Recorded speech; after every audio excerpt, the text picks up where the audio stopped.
You're watching Tower Floater Mouse. A 12 gauge projectile made out of a 50 BMG case? How come no one else has thought of that? This is the latest creation by master genius Evan Perry. These are made out of course, solid brass, a lot thicker than I thought. I didn't know 50 BMGs were that thick at the base. So these are actually quite hefty. These weigh in at 18.4 grams, or about 2/3 of an ounce. What does that mean? It means we can propel them at much higher velocities. In fact, well over 1,800 feet per second. Evan turned these down to 0.729 inches. Normally that's the perfect diameter for a lead projectile going through a rifle barrel, but these are brass. Brass is very hard. Now if Evan would have turned these down to 0.650, which would allow us to use a sabot, the slug would be very short and have no skirt at all at that point. So that leads to this big question. How will these fly without any spin stabilization at all? Now on my YouTube community channel page, I think that's what it's called, I posted a photo of these and asked people, hey, come up with a name for these. I need a good creative name. And we had a lot of good names. For some reason Karen came up a lot because I think a lot of people thought these are going to scream through the air. But I was absolutely inundated with comments on that. Thank you. Now let's get out there and see what these things actually do. Okay, test one, hydrostatic towel, about 10 yards away.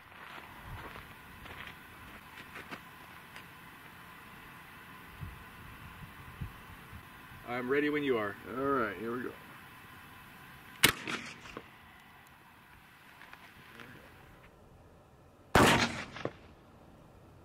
When I first saw that, I thought you'd missed, but it went through the towel spectacularly. It looked like it was flying straight too. Point impact. I was aiming here, but those are so light, dude. Yeah, you know, we haven't tested these yet, so it's like, where are they going to fly to? The trajectory is always different depending on the weight and the velocity and all that. All the way through. And then it was captured in the vest. Caught it in the vest. It kind of rolled over up into the corner here. We dug it out, and this thing's ready to go again. Look at that. Brass is a lot tougher than you thought. Let me have a close look. A lot of scratches on there. That was through a smooth bore. Well, that's that Mossberg accelerator barrel factory. Yeah. So it probably got a little bit of a modified choke on the end. Oh, okay. The first shot was a little bit high, but look how stable that thing is flying through the air without spin. Really neat effect of the disintegrating, discarding toilet paper support plug, and that is to kind of protect the gas seal more than anything. It just supports everything, allows it to push evenly against the slug. Works well. Let's see if 5 pounds of silly putty can stop this unique projectile. Okay, I'm ready. All right, here we go. It didn't slow it down at all. Okay, I'm ready. All right, here we go. Okay, Danny, that was I think you're figuring out where these things are traveling. Pretty much. A little bit to the left there, but we reconstructed the crime scene here. The point of aim was right about here, so we're, you know. That's pretty good. It looked like it was flying stable too, which is what that's the goal, is this stable flying projectile. And accurate, you know. And out. So that's a non-Newtonian fluid. People always want to shoot non-Newtonian fluids. That's what silly putty is. And there, keep it clean a little bit. And you did recover that one, right? We got that one in the vest again. We're doing pretty well. I really wanted to recover these things. This one extruded a little bit of the silly putty right through the. This would be the back side. That was the front. Look at that, and it's in good shape too, right? Yeah, it's ready to go for another round. Okay, and there might be a part 2. That's what I'm hoping. You know, he went through a lot of trouble making these things, and if we can get 2 videos, 2 uses out of them, that's pretty good. quite. That's impressive, you know. He's a jeweler. I can't talk. He makes jewelry. A jeweler. There you go. Thank you. And he's not a aeronautic engineer or anything like that, but my goodness, does he have a good ratio of win versus loss as far as the projectile he's made that work very well. Is that forgive the clumsy gloves? It's supposed to be 107 today. Right. And that mass accelerator being black in color gets hot. Yeah, fast. Everything gets hot. Another beautiful shot with that kind of comet effect from the toilet paper as it slowly disintegrates. That's so cool. I didn't expect that. But as you can see, even 5 pounds of silly putty can't stop a brass 50 BMG projectile traveling over 1,200 miles per hour. Okay, barrier test. We got a 2x6 in front of Doug, and hopefully we catch another one in the vest. I'm wanting to catch them all in the vest, and then for the next video, shoot them at subsonic speeds and see if they whistle or not. I don't hear any whistling yet. Okay, I am ready when you are. All right.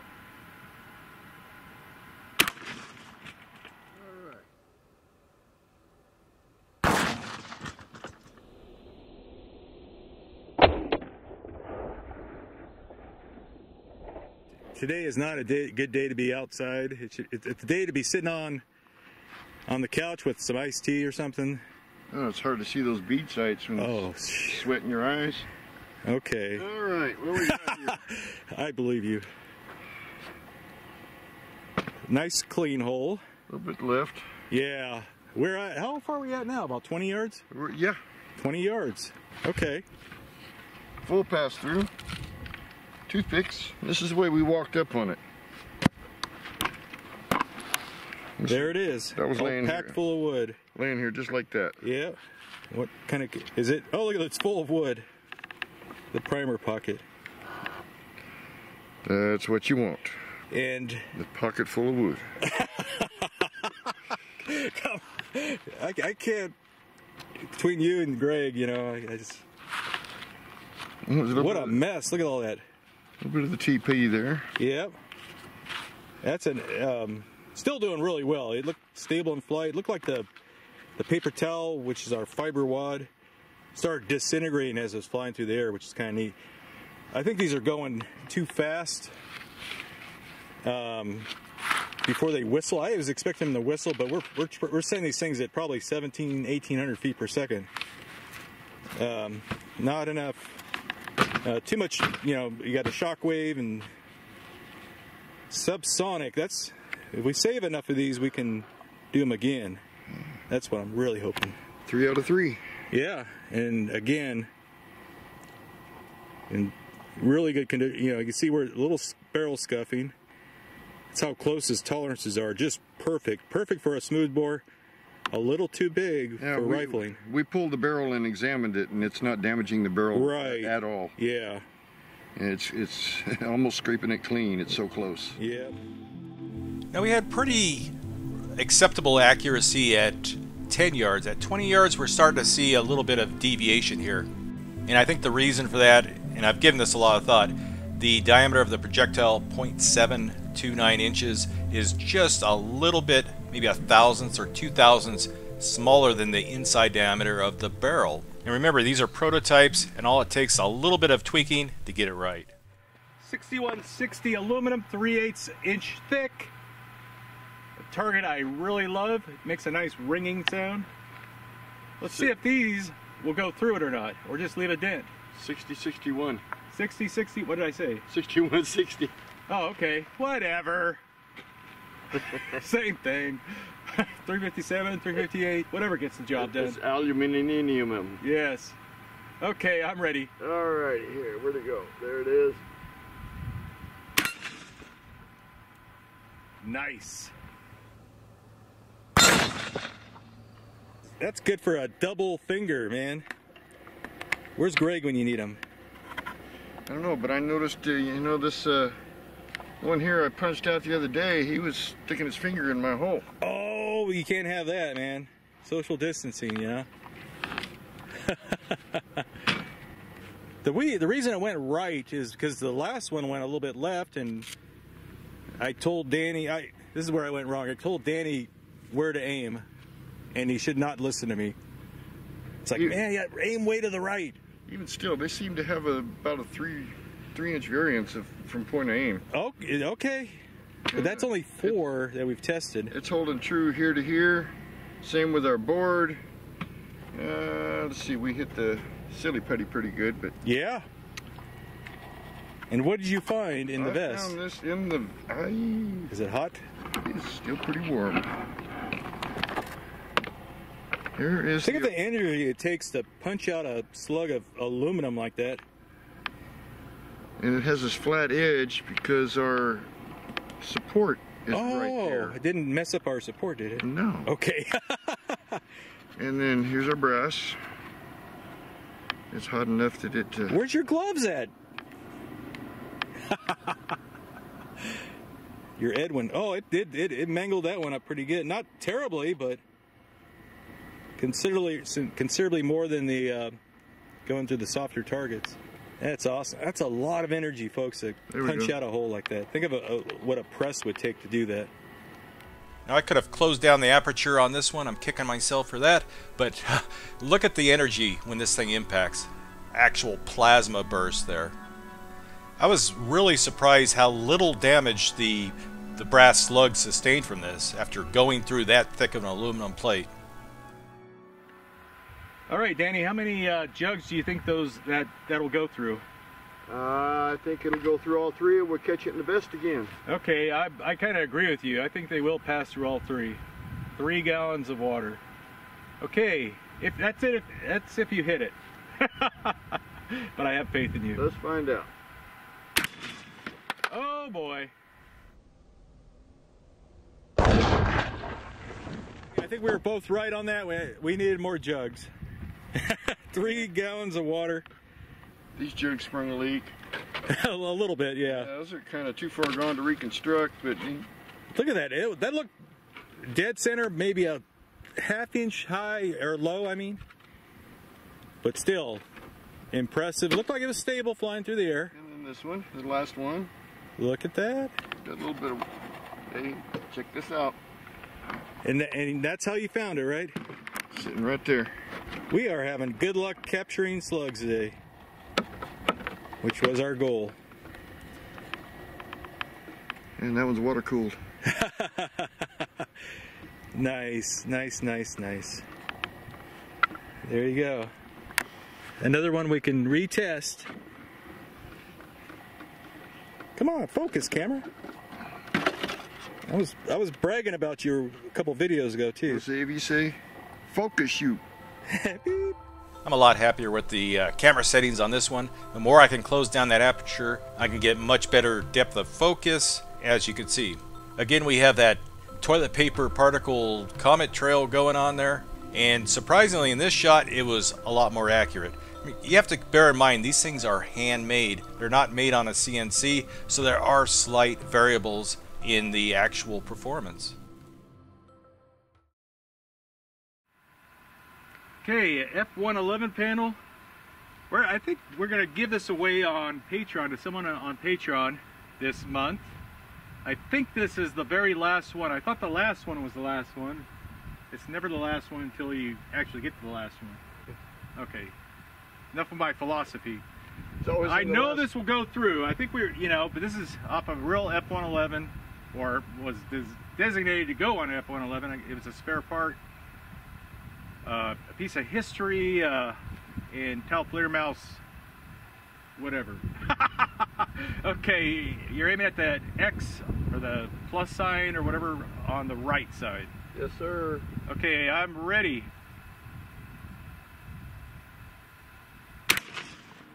Yikes! Yikes! 5 for 5, or I don't know. We've recovered the slug. 5 out of 5, I think. And the slug of aluminum that it punched out. Pay no attention to that target there. He's a little bit high. Not like I was aiming at it. There again, it's in that 3-inch. Yeah, not super accurate, but accurate enough, I guess, you know? Take down a F-111? Yeah.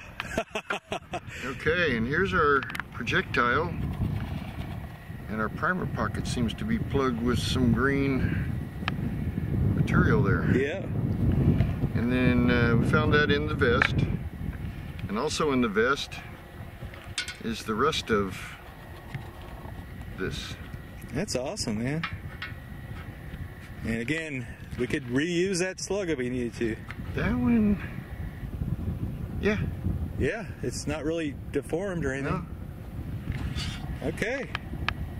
Nice clean hole.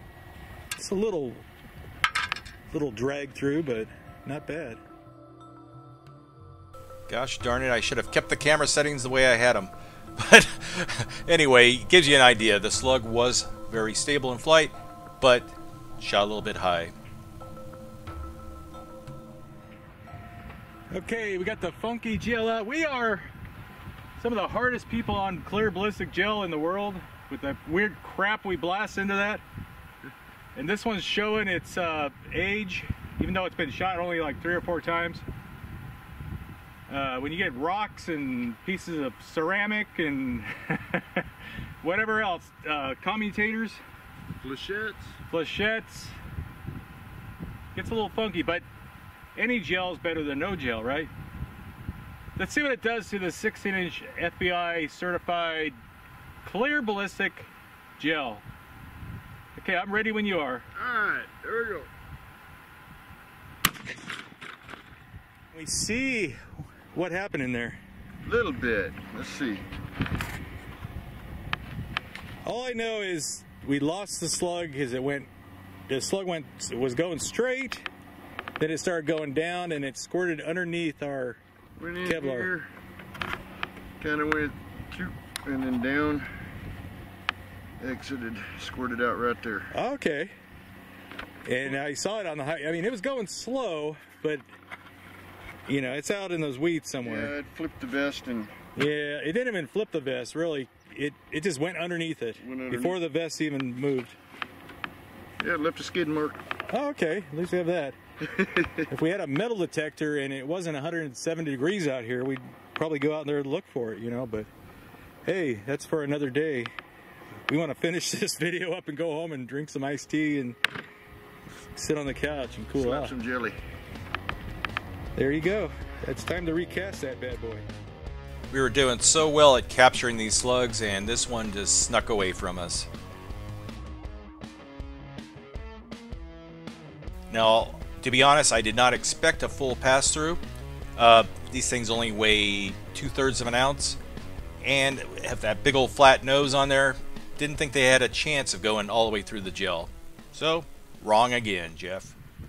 50 yards with a bead sight, aiming at the white label on the vest. And then if it's really off, maybe it'll still hit the hood of a car.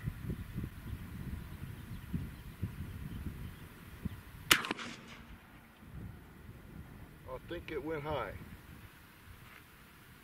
Yeah, aim a little low. At least hit the at least hit the hood, I guess.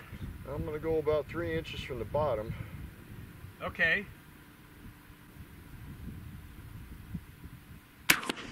Oh. Oh. People always go, you know, why don't you shoot it at 100 yards or 50 yards? And this is kind of why. We knew these weren't the most accurate things in the world, because at 20 yards we were having about a 3-inch variation. Go 50 yards, you'll have a 10 inches, 12-inch variation. Yeah. There's my point of aim. The first one we was aiming for the label and it went over the top. Yeah, just a couple inches over on the other side. Yeah, right over there. So I dropped my aim down to here, hit it over here. Yeah. So there you go. You know what? People who have never watched you shoot before, will think, oh, that guy can't aim, you know? It's like, hey, let's shoot it with a Foster slug or whatever. Go back and watch the videos. Go back and watch the video. He does some remarkable stuff. It's like, oh, he can't hit that pool ball right in the center and at 20 yards, and he sure did. There's the Suzuki Pinky Wiggle. Yeah, where'd that hood come from? Buddy of mine gave me this. Tenant of his left it behind. It's off of a Suzuki. Okay. It's awful nice of him. He knows we always need target. It's a bulky target to be hauling around, though. You'll notice that a lot of the targets that we use are really small, that fit into my little tiny pickup. That's usually the basis of what we use.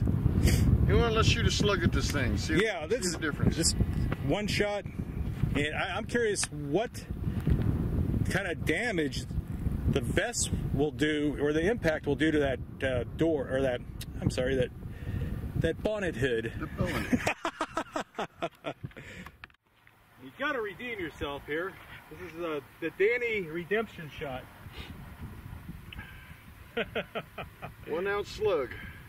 Aiming at the white label, right? We're going to go for center of white label. Okay, I'm ready. Let's do it. I think you got it. I think I pulled left just a little bit.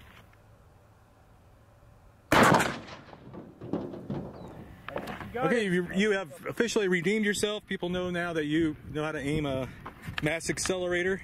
Well, I don't know. Point aim was here, and I felt like I pulled left when I let go. Yeah, but oh, you hit the white label. That's impressive. 3/4 of an inch at 50 yards. Yeah. And we caught the slug. Oh, okay. Let me move up a little closer here. Getting a little bit of wind. Come on, windshield. Look at that, flattened. Just flatten that thing out. And what it do to the hood. I like to show this stuff to if you have to wear soft body armor and you get hit by a bullet or something, there's a lot of energy that's coming through. Look at that. Now, mind you, that door, that hood had a couple dents in it, but nothing like that. Not like this. Looked like a body that jumped off a building landed on there. But look at that. 1,400 feet per second. Is that it? I thought those were like 16 or 15. I'm not sure. Okay. I'd have to look at the box, but it's faster than I'd want to get hit by. Yeah. But it gives you a really good idea why we often keep things at about 20 yards. If we did every test at 50 yards, we would run out of projectiles really fast because we usually don't get very many. No, nothing to practice with. Generally, we get maybe 5. Yeah, but I think he sent 9 or 10 of them this time. Which is great, you know, that gives us a lot more options. Now, one of the things I try to do in these videos is analyze what's going on. One important thing here is the 50 GIC slug has a very flat trajectory. It just doesn't want to drop. It just keeps flying level, more or less. It's amazing. With the 1 ounce Foster slug, we can clearly see the ballistic arc as the slug drops. So in reality, the 50 GIC may not be as inaccurate as we first thought. It's just a matter of getting that sighted in and figuring out where that point of impact is going to be. Oh my gosh, this video is getting long. It's almost 24 minutes long. That's a long one for me. I hope you enjoyed it, though. We had a lot of fun creating it for you. We'll see you next time. Thanks for watching.